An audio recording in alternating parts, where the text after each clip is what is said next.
عزیزان محترم، دنیا کے اندر انسان کی اصلاح دو قسم پر ہو سکتی ہے، اور وہ دو قسم کی اصلاح دو قسم کے افراد کیا کرتے ہیں۔ انسان کی ایک ظاہری اصلاح ہوتی ہے کہ ظاہری طور پر ایک اس کی باطنی اصلاح ہوتی ہے، ظاہری طور پر اس کا وجود ہے، اس کی وجود کی اصلاح اس کے والدین کرتے ہیں، وہ اس کی ولادت کے ساتھ ہی وہ سلسلہ شروع ہو جاتا ہے۔ لیکن اصل مسئلہ جہاں سے شروع ہوتا ہے وہ انسان کی باطنی اصلاح کا ہے کہ انسان کی باطنی اور اندرونی اصلاح کون کرے۔ انسان کی باطنی اور اندرونی اصلاح کے لیے اللہ رب العزت نے انبیاء کے سلسلے کو شروع کیا۔ حضرت آدم علیہ السلام سے لے کر یہ سلسلہ شروع ہوا، اور پھر رسول اللہ صلی اللہ علیہ وسلم پر اس سلسلے کا اختتام ہوا، اور یہ تمام کم و بیش 1,24,000 انبیاء، ان کا بنیادی مقصد یہی تھا کہ انسان کی باطنی اصلاح ہو۔ بنیادی مقصد انسان کی باطنی اصلاح تھی۔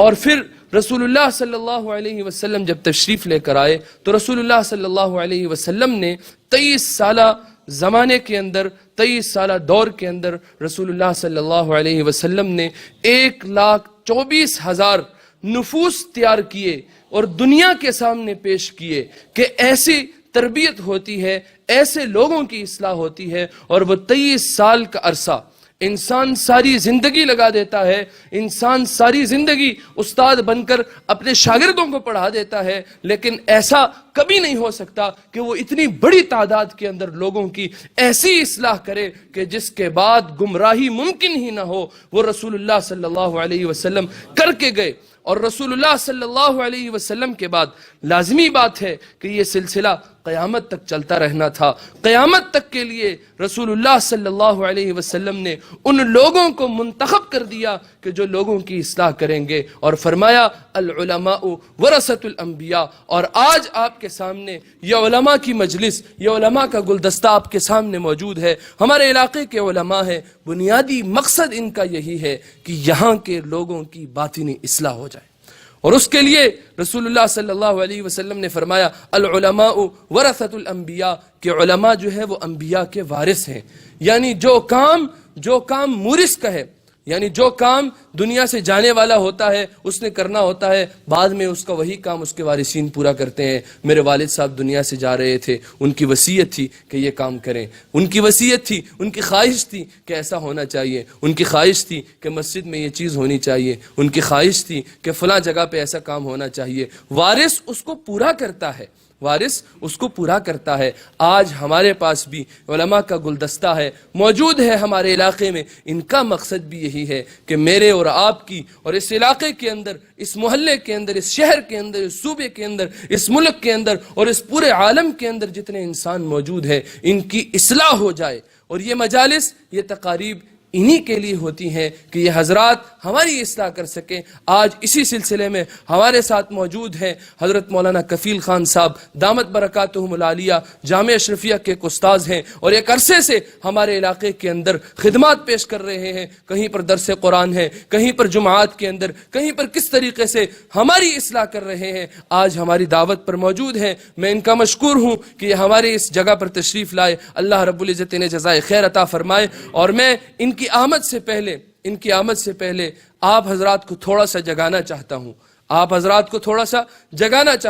آپ جاگے ہوئے تو ہیں، لیکن ذرا اندر سے بھی جاگ جائیں، اپنی قلبی کیفیت، اپنی باطنی کیفیت کو بھی ذرا اپنے ان برتنوں کو کھول لیجئے کہ آج ہم نے اپنی اصلاح کرنی ہے۔ تو میں ملتمس ہوں اپنے استاذ محترم حضرت مولانا کفیل خان صاحب دامت برکاتہم العالیہ سے کہ وہ ہماری اصلاح، ہماری باطنی اصلاح فرمائے۔ حضرت مولانا کفیل خان صاحب دامت برکاتہم العالیہ۔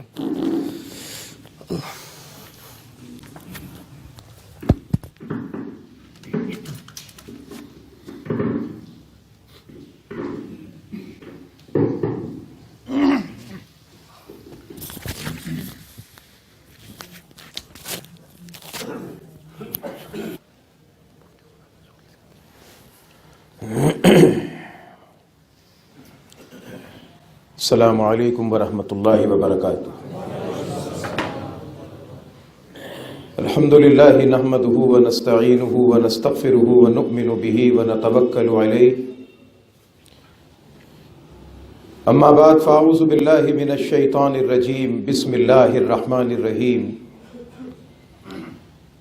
ان اللہ وملائکتہ یصلون علی النبی یا ایہا الذین آمنوا صلوا علیہ وسلموا تسلیما اللہم صلی علی محمد وعلی آل محمد کما صلیت علی ابراہیم وعلی آل ابراہیم انک حمید مجید اللہم بارک علی محمد وعلی آل محمد کما بارکت علی ابراہیم وعلی آل ابراہیم انک حمید مجید اما بعد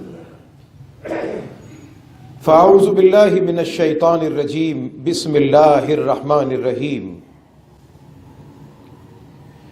ومن اظلم ممن افترى علی اللہ کذبا وقال تعالی فی مقام آخر وثانی اثنین اذ ہما فی الغار اذ یقول لصاحبہ لا تحزن ان اللہ معنا صدق اللہ مولانا العظیم. ہزار بار بشویم دہن بمشک و گلاب ہزار بار بشویم دہن بمشک و گلاب ہنوز نام تو گفتن کمال بے ادبیست غالب ثنائے خواجہ یزداں گذاشتیم کہاں ذات پاک دان مقام محمد است. اب کہہ دیجئے صلی اللہ علیہ وسلم. بزرگان محترم، برادران عزیز، اور بالخصوص ہم سب کے محترم حضرت مولانا قاری محمد عزیر ربانی صاحب دامت برکاتہم العالیہ، جو اس مسجد کے امام و خطیب ہیں اور آج ہمارے تشریف فرما مہمان حضرت مولانا مفتی غلام رسول صاحب دامت برکاتہم العالیہ، اور اس علاقے کے میرے تمام کے تمام سر کے تاج محترم جناب مولانا منور بیگ صاحب، محترم جناب مولانا قاری عبدالحی صاحب، محترم جناب مولانا مشتاق احمد ربانی صاحب، محترم جناب مولانا مفتی محمود صاحب، محترم جناب قاری محمد طیب صاحب، عزیزم محترم جناب قاری محمد اسامہ صاحب دامت برکاتہم العالیہ، یہ جتنے حضرات اور حضرت اقدس مولانا محمد اسلم عثمانی صاحب دامت برکاتہم العالیہ، یہ جتنے حضرات اس علاقے سے وابستہ ہیں، تشریف فرما ہے. اللہ تبارک و تعالیٰ سب کی عمر میں، علم میں، رزق میں برکتیں عطا فرمائے. مجھ سے پہلے محترم جناب قاری محمد زبیر صاحب نے تلاوت فرمائی، حافظ حسین احمد صاحب نے، محترم جناب حافظ محمد عمران صاحب نے آقا علیہ الصلاۃ والسلام کی بارگاہ عقیدت میں گلہائے عقیدت پیش فرمائے، اور آپ تمام کے تمام حضرات اس مسجد میں اس کی تعمیر نو کے بعد، تعمیر جدید کے بعد، حضور اکرم سرور دو عالم آقا نامدار حضور احمد مجتبیٰ محمد مصطفیٰ، سب کہہ دیجئے صلی اللہ علیہ وسلم، آقا علیہ الصلاۃ والسلام کی بارگاہ عقیدت میں اپنی محبت کے نذرانے پیش کرنے کے لیے موجود ہیں. اور اس مختصر سی نشست کا مقصد یہ ہے کہ انشاءاللہ العزیز آج بدھ کا دن ہے، جمعرات جمعہ اور ہفتے والے دن رات کو اسی انارکلی کے اندر، جس کے ایک ایک قدم کے اوپر اللہ کریم نے تاریخ رکھی ہوئی ہے، اس وقت میں ہمارے بزرگ حاجی محمد افضل صاحب موجود ہیں جو یہاں کی بہت سی تاریخ کو جانتے ہیں. میں بھی یہیں کی پیدائش ہوں، یہیں کی گلیوں میں کھیلتے کودتے وقت گزرا. بہت بڑی بڑی تاریخیں اسی علاقے کے اندر موجود ہیں، بہت بڑی بڑی شخصیات کے جن کے نام آج تاریخ کا حصہ ہیں، وہ تاریخیں اور وہ تحریکیں انہی زمینوں کے اندر موجود اور دفن ہیں. اسی علاقے کے اندر ہم سے چند قدم کے فاصلے پر وہ تھانہ موجود ہے جس میں اس عاشق رسول کی FIR، اس کا مقدمہ درج ہے، جس نے اس بر صغیر کے اندر عشق و محبت مصطفیٰ صلی اللہ علیہ وسلم کی ایک نئی روح کو پھونک دیا تھا. وہ جسے دنیا غازی علم الدین شہید کے نام سے یاد کرتی ہے، اسی علاقے کے اندر وہ شاعر مشرق جو عشق و محبت مصطفیٰ صلی اللہ علیہ وسلم نے سر سے پیر تک ڈوبا ہوا تھا، ایک عرصہ دراز تک علامہ اقبال اسی علاقے میں رہے، وہ شخص جسے شاعر مزدور کہتے ہیں، احسان دانش، ان کے باقی ماندہ آج بھی یہیں پر آباد ہیں۔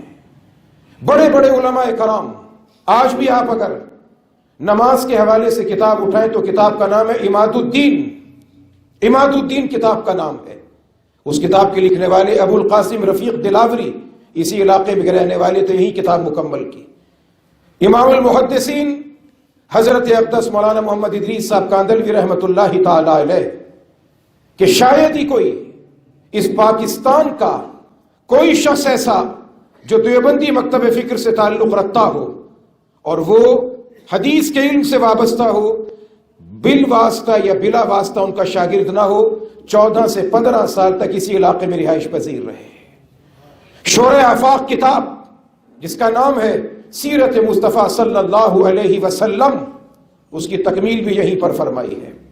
پھر ان کے بعد حضرت اقدس مجاہد اسلام مولانا محمد ابراہیم صاحب رحمۃ اللہ تعالی علیہ، جن کی برکت سے اور ان کے صاحبزادے حضرت میاں عبد الرحمن صاحب رحمۃ اللہ تعالی علیہ، جن کی برکت سے اللہ کریم نے ہمیں وہ علماء کرام، وہ اکابرین، وہ مشائخ کہ جن کے نام تاریخ کا حصہ ہیں کہ اگر کسی کو کہا جائے کہ ہم نے انہیں دیکھا ہے تو وہ حیران ہو جاتا ہے۔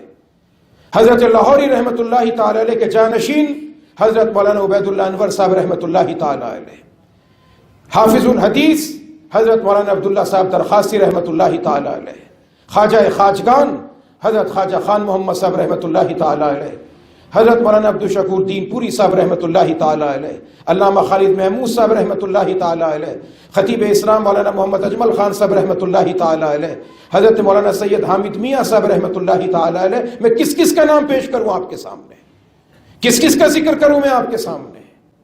پھر اس کے بعد اور آگے چلیں اور آگے چلے جائیں، نیلا گنبد کی جامع مسجد جو اپنی ذات میں ایک تاریخی حیثیت رکھتی ہے، اس کی تاریخ الگ۔ پھر یہ مسجد، اس مسجد کے ساتھ وابستہ محترم جناب حکیم فضل اقبانی پتی صاحب رحمۃ اللہ تعالی علیہ، جو ہر جمعے کو بیان فرماتے تھے، کیا خوبصورت انداز تھا، جیسا خوبصورت چہرہ تھا ویسا انداز بھی تھا۔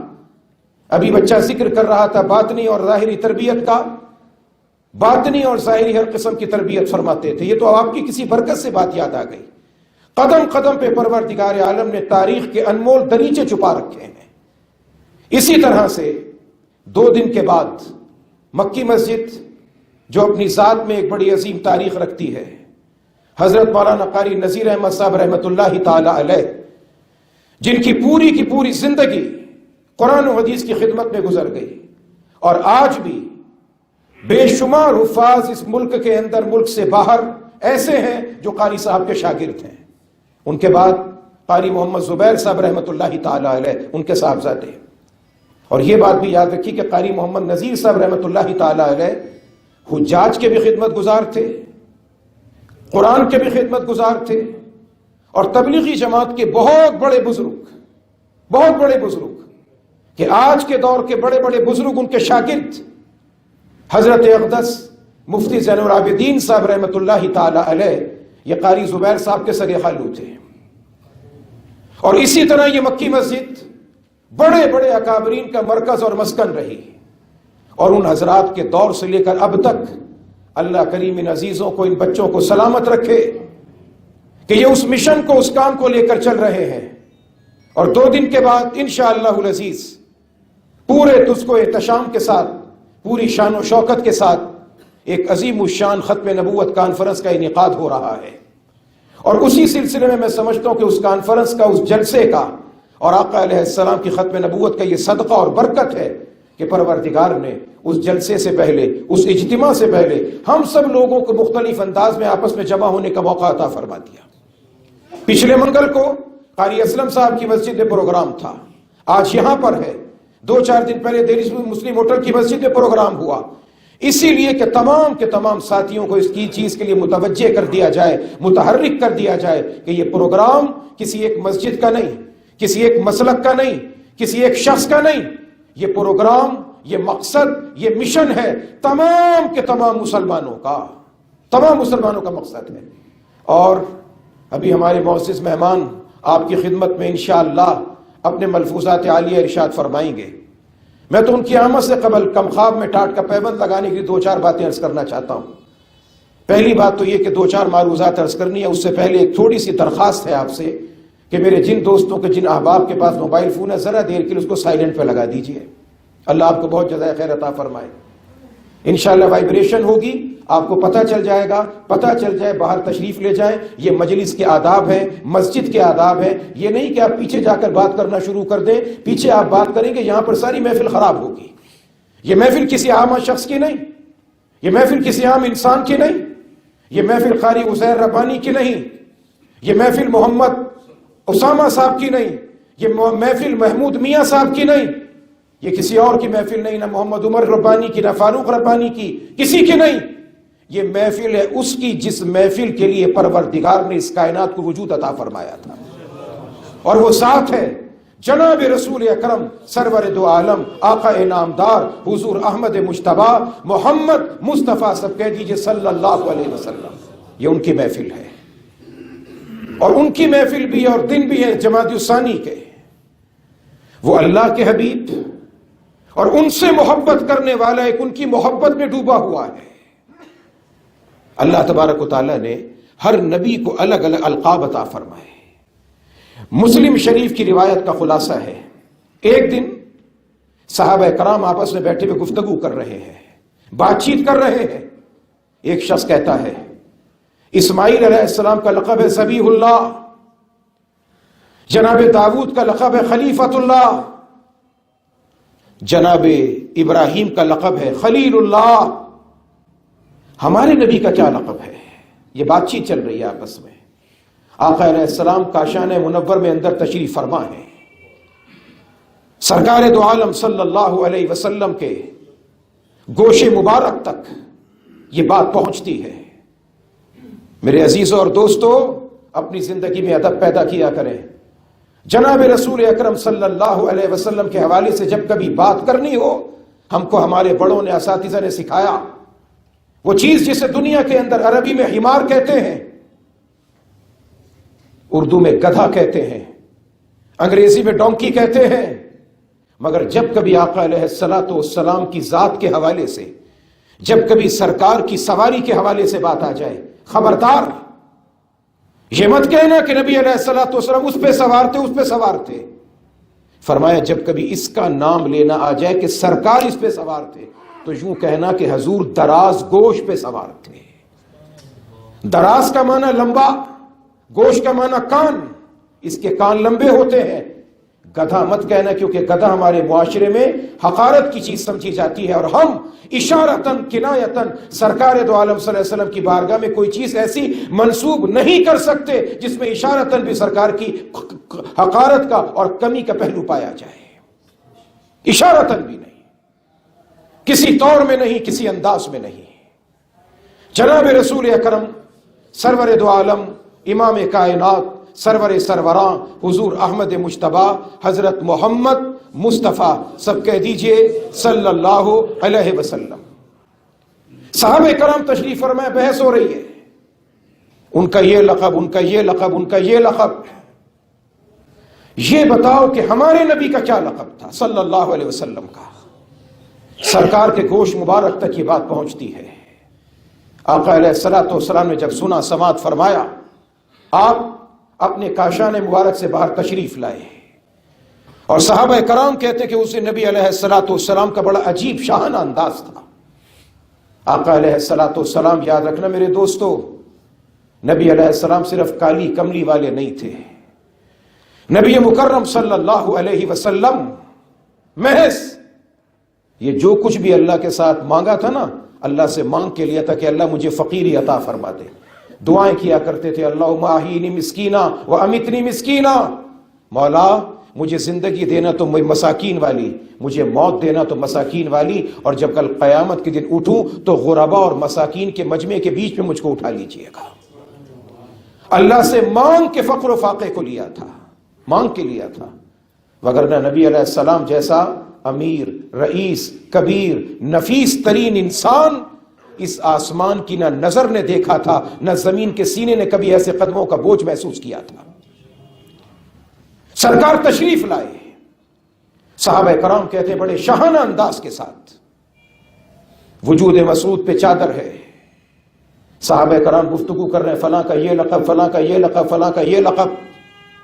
آقا علیہ السلام تشریف لے، فرمایا الا الا، عربی کے اندر لفظ الا قرآن پاک میں بھی کئی جگہ پہ آتا ہے، الا بذکر اللہ تطمئن القلوب، آگاہ ہو جاؤ، اللہ کی یاد سے دلوں کو اطمینان ملا کرتا ہے۔ الا، حرف تنبیہ، آگاہ کرنا، سرکار تشریف لائے، الا سنو، متوجہ ہو جاؤ، خبردار ہو جاؤ۔ صحابہ کرام الرٹ ہو گئے، سرکار تشریف لائے، گفتگو چل رہی تھی کہ کسی کا یہ لقب، فلاں نبی کا یہ لقب، فلاں نبی کا یہ لقب، ہمارے سرکار کا کیا لقب ہے، آقا علیہ السلام کا کیا لقب ہوگا۔ سرکار تشریف لائے، فرمایا الا وانا حبیب اللہ، ارے لوگوں متوجہ ہو کے سنو، میں تمہارا نبی، میرا لقب ہے حبیب اللہ۔ ابراہیم خلیل ہے، سرکار حبیب ہے، اب خلیل اور حبیب کے مابین فرق کیا ہے؟ فرق بھی تو ہوگا نا کوئی۔ ان کا لقب خلیل اللہ، ان کا لقب حبیب اللہ۔ دنیا میں دو ہوتے محبت کرنے والا، ایک ہوتا ہے محبت کرنے والا، اسے کہتے ہیں محب، ایک وہ کہ جس سے محبت کی جائے وہ ہوتا ہے محبوب۔ محبت کرنے والے کو محب کہتے ہیں، جس سے محبت کی جائے اسے محبوب کہتے ہیں۔ ابراہیم خلیل، سرکار حبیب۔ خلیل کا کیا معنی؟ خلیل وہ محبت کرنے والا، جس سے محبت کرتا ہے، اس کے امتحانوں کے اندر اپنے پرچوں کو دیتا جاتا ہے اور پوچھتا جاتا ہے کہ بتا میرے محبوب، اور کیا کروں، اور کیا کروں، اور کیا کروں۔ محب اپنی طرف سے دیتا ہے اور محبوب کو راضی کرتا ہے، اور جو ہوتا ہے حبیب، وہاں معاملہ اس کے برعکس اور الٹ جاتا ہے۔ وہاں پہ وہ جو محبت جس سے کی جا رہی ہے، وہ عطاؤں کے ذخیرے اور دفینے اور خزینے لٹاتا جاتا ہے، اور لٹانے کے بعد ارشاد فرماتا ہے وَلَسَوْفَ يُعْطِيكَ رَبُّكَ فَتَرْضَىٰ۔ ساری کائنات سارے کام کر کے کہتی ہے کہ اللہ تو راضی ہو جا، حبیب میں تجھے اتنا دوں گا کہ تو مجھ سے راضی ہو جائے گا۔ نعرہ تکبیر، نعرہ تکبیر، شان رسالت، شان رسالت۔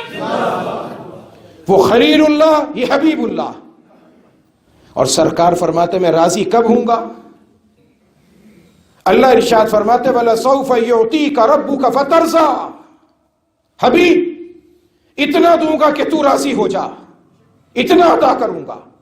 اور سرکار فرماتے میں کب راضی ہوں گا، کیسے راضی ہوں گا؟ آؤ آج اسی نبی کے ساتھ وفاداری کا عہد کرنے کے لیے آئے ہیں۔ یہ ختم نبوت کسی فرقے کی بات نہیں، کسی شخص کی بات نہیں، کسی ذات کی بات نہیں، کسی برادری کی بات نہیں، یہ ختم نبوت کا عقیدہ ایمان کی بنیاد کی بات ہے۔ کہہ دو بے شک۔ 1.25 لاکھ نبیوں پہ ایمان لانے کے عقیدے کا نام ہے عقیدہ ختم نبوت۔ اور اس آخری نبوت کے لیے پروردگار نے جسے چنا، جس کا انتخاب کیا، وہ آمینہ کے در یتیم ہے اور اللہ کے حبیب ہیں صلی اللہ علیہ وسلم۔ اونچی آواز سے کہہ دیجئے صلی اللہ علیہ وسلم۔ کسی فرقے کی بات نہیں، کسی پارٹی کی بات نہیں۔ اللہ کہتا ہے کہ میں تجھے دوں گا کہ تو مجھ سے راضی ہو جا، اور سرکار فرماتے میری رضامندی کس میں ہوگی؟ یہ نہیں کہا کہ میں اللہ سے یہ مانگوں گا، یہ مانگوں گا، وہ مانگوں گا، وہ مانگوں گا۔ فرمایا حشر کا میدان ہوگا، ساری کائنات جمع ہوگی اور میں اپنے اللہ کی بارگاہ میں سربا سجود ہوں گا. وہ حمد و ثنا کروں گا، نہ پہلے کوئی کر سکا نہ بعد میں کوئی کر سکے گا.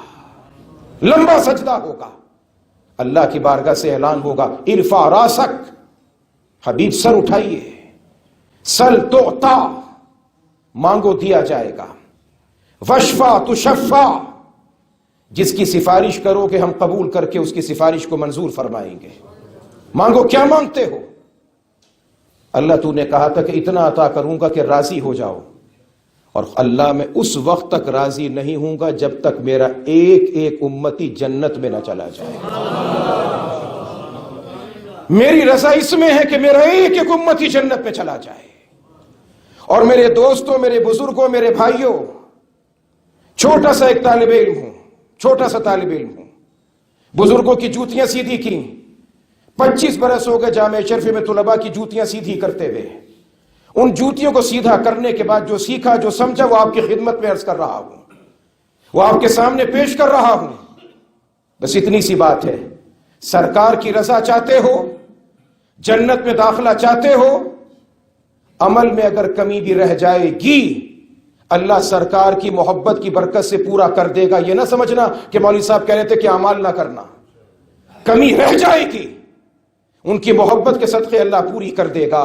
لیکن اگر ان کی محبت اور ختم نبوت کے عقیدے میں کمی رہ گئی، نہ یہاں کامیاب نہ وہاں کامیاب. اگر چاہتے ہو کہ قبر سنور جائے، اگر چاہتے ہیں کہ جنت سنور جائے، اگر چاہتے ہیں کہ سرکار کے ہاتھوں سے کوثر مل جائے، تو میرے عزیزوں اور دوستو، جس طرح سے ایک دھن ہے نا، دل کے اندر دھڑکن پیدا ہوتی ہے، انسان جیتا ہے، جاگتا ہے، سانس لیتا ہے، اس طرح سے اپنے اندر یہ دھن پیدا کریں، یہ فکر پیدا کرے کہ میں نے سب محبتوں سے بڑھ کے محبت کرنی ہے رسول اکرم صلی اللہ علیہ وسلم سے. میں نے وفا نبھانی ہے تو ان کے ساتھ. وہ یار دنیا میں جتنے ہوتے ہیں عزیز اقارب، سب قبر کے اندر قبرستان سے چھوڑ کے چلے جاتے ہیں. ہم اور آپ بھی پڑے ہوئے ہوں گے وہاں پر، وہ جا رہے ہوں گے، ہم کہہ رہے ہوں گے دبا کر قبر میں سب چل دیے دعا نہ سلام، دبا کر قبر میں سب چل دیے دعا نہ سلام. ذرا سی دیر میں کیا ہو گیا زمانے کو، سارے نظر پھرا کے چلے گئے. سب کی وفا بے وفائی میں بدل جائے گی، اور وہاں پر اگر کوئی وفا کرے گا تو وہ ہے رسول اکرم صلی اللہ علیہ وسلم. اس کے بعد میدان حشر ہے، گرمی شدید ہے، پیاس بڑی سخت ہے. ایک صحابی پوچھتے ہیں سرکار آپ کو دیکھنا ہو تو کہاں تلاش کروں؟ فرمایا کسی ایک جگہ پہ تھوڑی ہوں گا، کبھی حوض کوثر پہ ہوں گا کہ کوئی پیاسا نہ رہ جائے، کبھی میزان عدل پہ ہوں گا کہ کسی کے اعمال کے وزن کم ہے تو خدا سے دعا کر کے پورے ہو جائیں، کبھی میں پل صراط پہ ہوں گا کہ کوئی امتی کٹ کے نیچے نہ گر پڑے. وہ کسی موقع پہ بھولنے کو تیار نہیں ہے، ہم ہر موقع پہ ان کو فراموش کرنے کو تیار ہیں. ان سے وفا کریں، ان کی وفا یہاں بھی کامیاب ہے، وہاں بھی کامیاب ہے. ان سے وفا کی بہت سے لوگوں نے. انہی وفا کرنے والوں میں سے ایک وفادار تھا، جانثار تھا، جس کا نام تھا ابو بکر صدیق رضی اللہ تعالیٰ. یہی جمادی الثانی کا مہینہ اس کی وفات کا مہینہ ہے. اس کی وفات کا مہینہ یہی مہینہ. حضور سے کیسی وفاداری کی، بڑی بڑی وفاداری کے جانثاری کے. کوئی ایک واقعہ ہو تو عرض کروں نا میں، یہ تو ان کی محبت ہے. یہ ہمارے اصل ہیرو ہیں، ان کا تذکرہ کرنا ضروری ہے. ہم نے کسی ایک محاذ پہ کام تو نہیں کرنا، ہم تو ہیں اہل سنت والجماعت. ہمارے ایک ہاتھ میں دامن ہے سرکار کا اور دوسرے ہاتھ میں دامن ہے اہل بیت اطہار کا، صحابہ کرام کا. سب کی عزت و محبت و ناموس ہمارے ایمان کا حصہ ہے. جگہ جگہ سے الٹے سیدھے لوگ بھونک رہے ہیں. ہم سمجھتے کہ دشمن خاموش ہے، ادھر سے سرکار کی ختم نبوت پہ حملے، ادھر سے 31 دسمبر 1 جنوری کی درمیانی رات 2021 مسلمانوں میں تفرقے کا نیا بیج بونے کا کارنامہ. $1.5 کروڑ کی خطیر رقم سے $1.5 کروڑ MI6 برطانوی کی خفیہ تنظیم، فلم بنی، ٹیلر آئے، الگ الگ کٹنگ آئی، کلپ بن کر آئے. اس فلم کا رائٹر یاسر الحبیب پہلے عراق کا تھا، حزب اللہ کا تھا، کویت میں گیا، وہاں سے لندن پہنچا، انہوں نے اسکرپٹ لکھوایا. اس کی نگرانی ڈائریکشن کرنے والا حسن الموسوی. ناموں سے ذہن کرتے چلی جائے کہ میں تذکرہ کرنا نہیں چاہتا, اس جماعت کا ذکر نہیں کرنا چاہتا جو محفل کو خراب کر دے. ناموں سے خود سمجھتے چلے جائیں.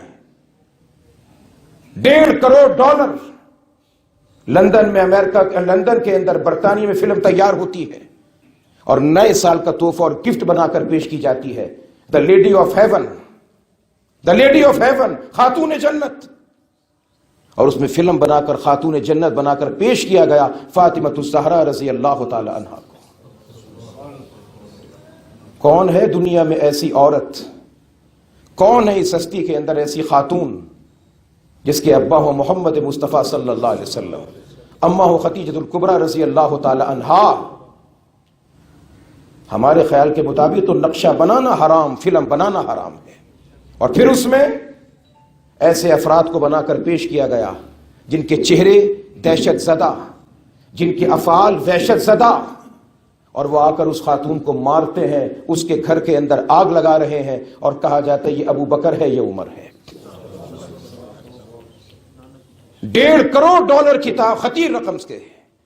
اور میرے عزیزوں اور دوستو, یہ ابو بکر تو ختم نبوت کا ایسا عاشق تھا, ایسا مجاہد تھا خدا کی قسم, کہ ختم نبوت کا سب سے پہلا معرکہ سر کیا ہے تو صدیق اکبر نے سر کیا ہے رضی اللہ تعالیٰ عنہ نے. سرکار کی محبت کا کوئی معرکہ اگر سر کیا ہے تو صدیق اکبر نے سر کیا ہے. اقبال کہہ اٹھا ہے, پروانے کو ہے شمع, بلبل کو پھول بس, صدیق کے لیے ہے خدا کا رسول بس. جب تک ختم نبوت کا واقعہ زندہ رہے گا اور جب تک ختم نبوت کا عقیدہ زندہ رہے گا, یہ ختم نبوت کا مجاہد بھی زندہ رہے گا. لاکھ کوئی کچھ کہتا رہے, لاکھ باتیں بناتا رہے, وفاداری نبھائی. اللہ نے کیسی وفا نبھائی کہ اس نے سرکار کی وفا نبھائی. پروردگار عالم نے مرنے کے بعد جگہ بھی سرکار کے پڑوس میں عطا فرما دی.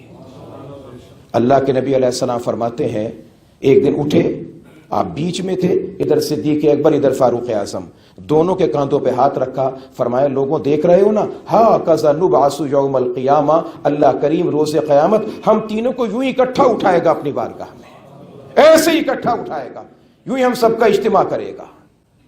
تو ختم نبوت وفاداری کا عہد ہے. عقیدہ ختم نبوت اللہ کے ساتھ وفاداری ہے. ہم جتنے لوگ یہاں پر بیٹھے ہیں, آپ جتنے لوگ اپنا وقت نکال کر یہاں پر تشریف لائے ہیں, اپنی دکانوں سے, اپنے کاروباروں سے, اپنے وقت سے آپ نے وقت نکال کے یہاں تشریف لائے ہیں, یہ وقت آپ کا ضائع نہیں, یہ وقت آپ کا بیکار نہیں, یہ کسی طور پہ وقت آپ کا بیکار نہیں, لا بے سود نہیں, یہ قیمتی وقت ہے, یہ آپ کے حصول کا وقت ہے, سرکار علیہ الصلوۃ والسلام سے محبتوں کے نبھانے کا وقت ہے.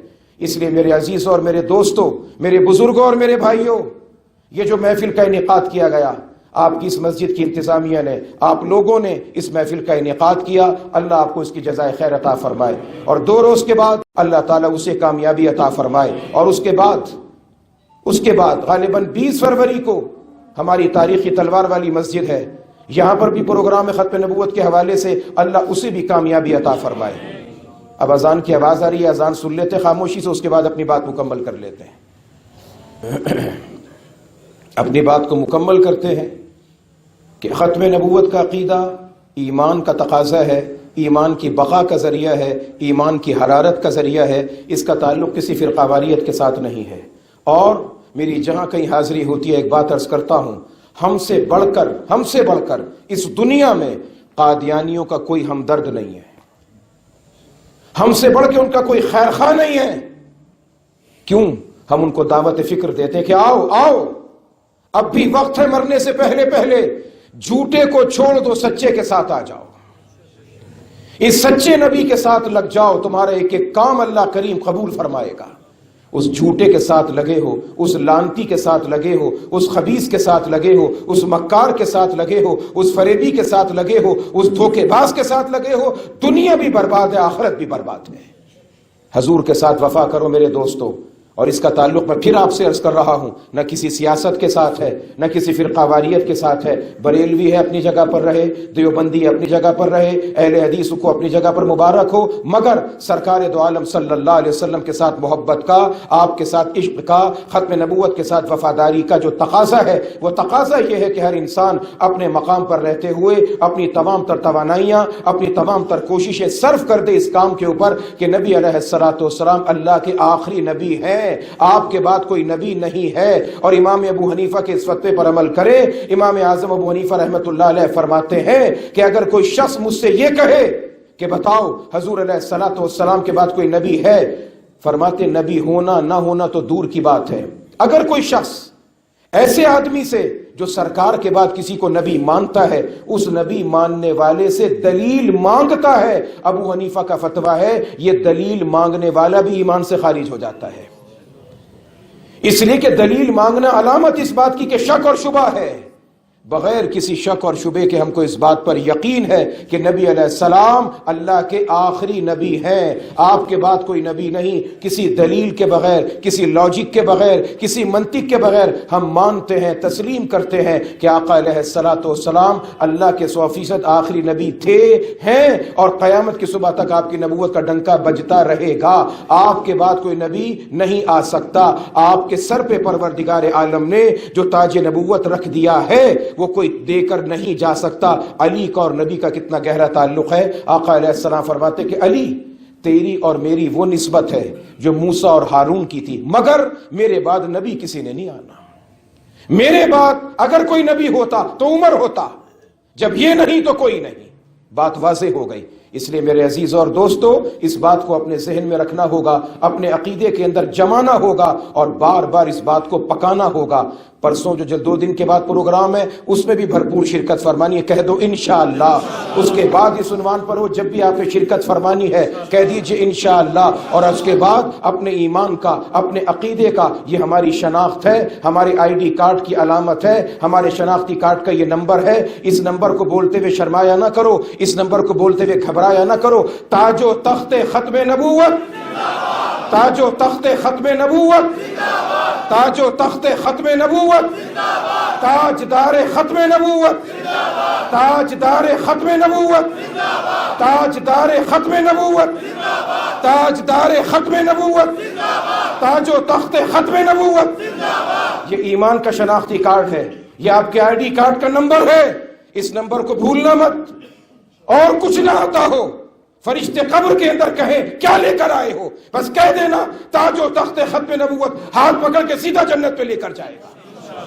اس عقیدے سے غداری نہ کرنا، اس عقیدے سے وفادار رہنا، سرکار کے ساتھ وفادار رہنا، یہاں بھی کامیاب وہاں بھی کامیاب۔ وآخر دعوانا الحمدللہ رب العالمین۔